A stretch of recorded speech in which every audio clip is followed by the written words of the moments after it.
Good evening traders and investors സിയത്തിലിക്കൽ ഹലോസ് വഴിയുള്ള പോസ്റ്റ് മാർക്കറ്റ് റിപ്പോർട്ട് കിടക്കാം. ഇന്ന് ഇന്ത്യൻ മാർക്കറ്റിൽ മറ്റുള്ള ഏഷ്യൻ മാർക്കറ്റിൻ്റെ ഒന്നും തന്നെ പിന്തുണയില്ലാതെ ഇന്ത്യൻ മാർക്കറ്റ് വളരെ നേട്ടത്തിൽ ക്ലോസ് ചെയ്തു. എന്ന് മാത്രം പറഞ്ഞാൽ പോരാ, ഗ്യാപ്പ് അപ്പിൽ ഓപ്പൺ ചെയ്ത് നിഫ്റ്റി ആ ഒരു ഗ്യാപ്പ് അപ്പ് സസ്റ്റെയിൻ ചെയ്ത് നിന്നു. കഴിഞ്ഞ കുറച്ച് ദിവസങ്ങൾക്ക് മുമ്പൊക്കെ ഇതുപോലെയുള്ള ഗ്യാപ്പ് അപ്പ് ഉണ്ടാകുമ്പോൾ മാർക്കറ്റ് താഴേക്ക് പോകുമായിരുന്നു. എന്നാൽ ഇന്നത്തെ ഗ്യാപ്പ് അപ്പ് അങ്ങനെ ആയിരുന്നില്ല. സ്ക്രീനിൽ കാണാം, നിഫ്റ്റി നല്ലൊരു ഗ്യാപ്പ് അപ്പ്, പിന്നീട് ഒരു ഹയർ ഹൈസ് എല്ലാം തന്നെ ക്രിയേറ്റ് ചെയ്ത് 24,242 നിഫ്റ്റിയുടെ ക്ലോസ് ഉള്ളത്. ഇനി നേരത്തെ സൂചിപ്പിച്ച പോലെ തന്നെ ഏഷ്യൻ മാർക്കറ്റിൻ്റെ ഒന്നും തന്നെ പിന്തുണ ഉണ്ടായിരുന്നില്ല. നമുക്ക് പിന്തുണ ഉണ്ടായിരുന്നത് നമ്മുടെ IT കമ്പനീസ് ശക്തമായ രീതിയിൽ മുന്നേറ്റത്തിന് നേതൃത്വം നൽകി. സെൻസെക്സ് 890 പോയിന്റ് മൂവ് ചെയ്ത് 77,654 സെൻസെക്സിൻ്റെ സ്പോട്ട് ഉള്ളത്. നിഫ്റ്റി 265 പോയിന്റ് ശക്തമായിട്ടുള്ള ഒരു റാലി.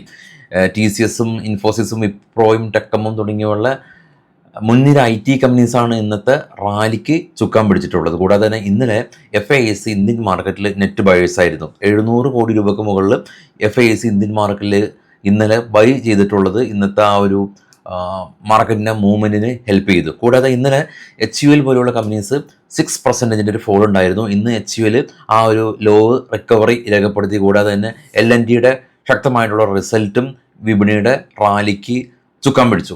നിഫ്റ്റിയിൽ ഇന്ന് പ്രധാനമായിട്ടും നേട്ടത്തോടെ ക്ലോസ് ചെയ്തിട്ടുള്ളത് Jio finance, HUL, Infosys, Hindalco, L&T തുടങ്ങിയ കമ്പനീസാണ്. അദാനി പോർട്ടോ M&Mഉം പവർ ഗ്രിഡും ഐഷർ മോട്ടോഴ്സും ഭാരത് ഇലക്ട്രോണിക്സും തുടങ്ങിയ കമ്പനീസിൽ ചെറിയൊരു പ്രോഫിറ്റ് ബുക്കിംഗ് മാത്രം കണ്ടു. ഇനി നമുക്ക് ഏഷ്യൻ മാർക്കറ്റിൻ്റെ പ്രധാന അപ്ഡേറ്റിലേക്ക് പോകാം. നമുക്കറിയാം, കഴിഞ്ഞ ദിവസം ആണ് ദക്ഷിണ കൊറിയൻ മാർക്കറ്റ്, അതായത് കോസ്പി 10% ഒരു ഫോള് രേഖപ്പെടുത്തിയത്. ഇന്നും ആ ഒരു ഫോള് തുടർന്നു. ഈ ചിപ്പ് നിർമ്മാണ കമ്പനീസിൽ സെല്ലിംഗ് പ്രഷർ വളരെ ശക്തമാണ്. കൂടാതെ തന്നെ നിക്കി ജപ്പാൻ മാർക്കറ്റും 1.5% ഇടിവ് രേഖപ്പെടുത്തി. AI മേഖലയിലെ ആശങ്കകളും സമീപ കാലത്തുണ്ടായിട്ടുള്ള അവിടുത്തെ ഹെൽത്ത് കേക്കും എല്ലാം തന്നെ ഈ ഒരു നിക്ഷേപകരെ കുറച്ചും കൂടി ജാഗ്രത പുലർത്താനായിട്ട് ജപ്പാൻ മാർക്കറ്റ് നിർബന്ധിതനായി എന്ന് വേണം പറയാൻ. എന്നാൽ ഇന്ന് ഹോങ്കോങ് മാർക്കറ്റ് 2% ഒരു റാലി രേഖപ്പെടുത്തി. ചൈനീസ് വിപണി സമ്മർദ്ദത്തിലായിരുന്നു, ഒരു സെല്ലിംഗ് പ്രഷർ തന്നെ ഉണ്ടായിരുന്നു.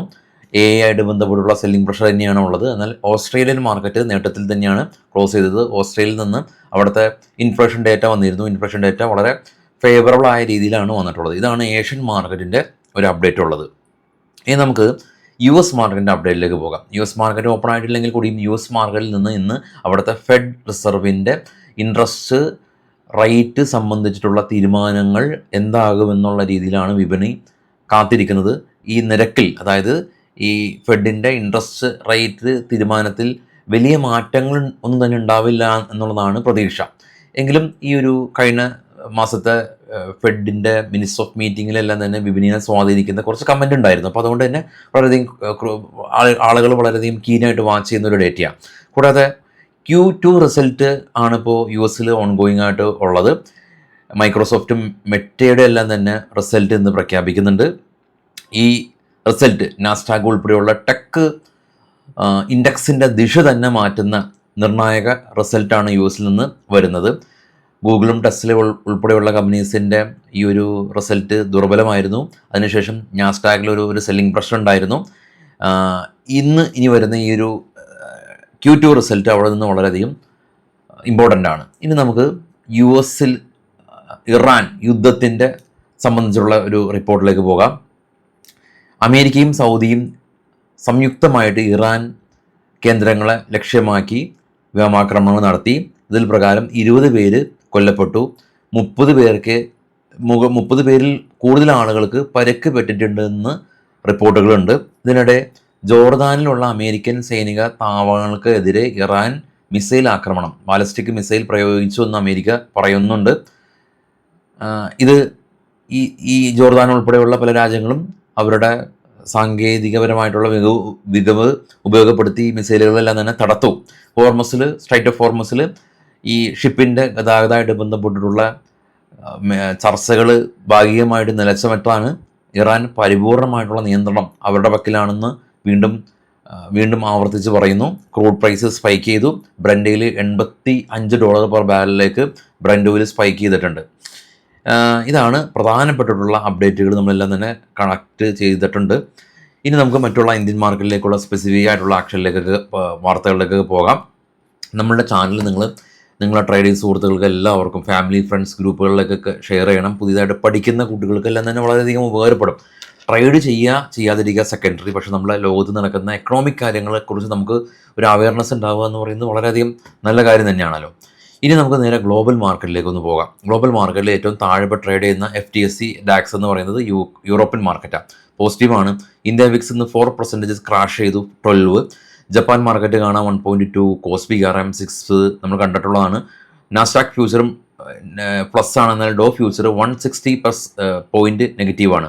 കൂടാതെ തന്നെ ഇന്ന് Brent oil 85, bitcoin 64,000, silver 57, gold 4031 ഗോൾഡിൻ്റെ സ്പോട്ട് ഉള്ളത്.